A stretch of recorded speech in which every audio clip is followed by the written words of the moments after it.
So you submitted the claim, you did everything right, or so you thought. Then boom, another denial. Sound familiar? What if I told you that 90% of denials are preventable? With the right strategies, you could stop them before they even happen. In today's episode, we're going to dive into the top 5 denial prevention hacks every biller, coder, and revenue cycle pro needs to know. If you're tired of fighting the same denials over and over, grab your coffee and stay tuned, because this episode is about to save you a whole lot of time, money, and frustration. Welcome back to Coffee and Claims, where we break down the chaos of revenue cycle management one sip at a time. Hi, I'm your host, Michael Meitzen. If you've ever stared at a denial wondering, why this again? You're not alone. Today, we're tackling one of the biggest pain points in RCM, claim denials. But here's the thing, most denials are completely avoidable. In this episode, I'll be sharing with you denial prevention hacks that can save you time, frustration, and most importantly, lost revenue. So grab your coffee and let's get into it. Before we get into today's topic, it's time for what's in your cup. So today in my cup, I've got Community Coffee American Classic. Let me know what's in your cup today. Put it down in the comments. Do you prefer coffee, tea, something stronger? Let me know. And now back to the episode.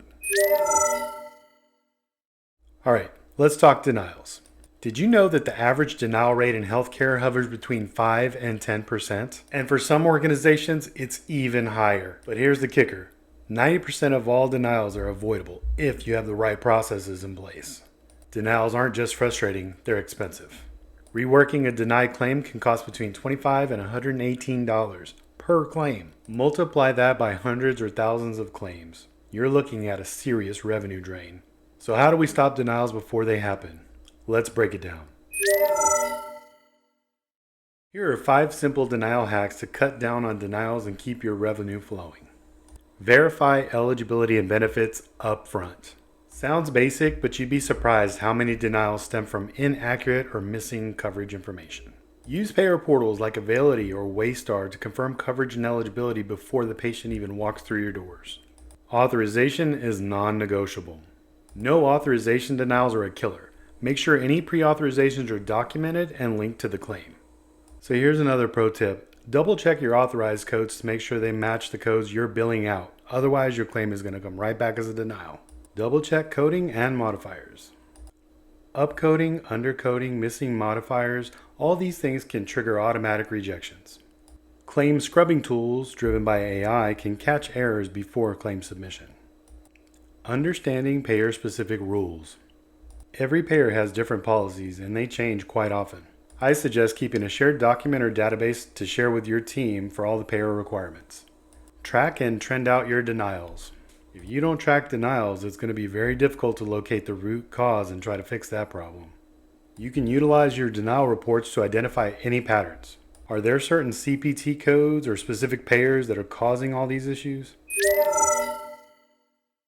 So let me tell you about a claim that haunted me. We just kept getting this denial for not medically necessary, even though we had all the supporting documentation covered by Medicare and everything.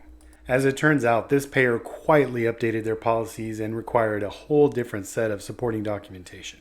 So after adjusting our processes, we were able to avoid that denial moving forward. So lesson learned, always check for payer updates and never assume a claim denial is final. I'd like to encourage you to leave your denial stories in the comments. Well, that's a wrap on episode 2. Denial prevention isn't always about working harder, it's working smarter. If you start implementing these 5 denial hacks, I guarantee you'll see a drop in denials. So before we go, I want to hear from you. What's your most frustrating type of denial? Leave it in the comments and we'll be sure to tackle that on a future episode. And don't forget to subscribe so you never miss an episode. And if you found this helpful, share it with a coworker on your next coffee break. So next time we're going to talk about how to write the perfect appeal letter, one that actually gets results. You don't want to miss it.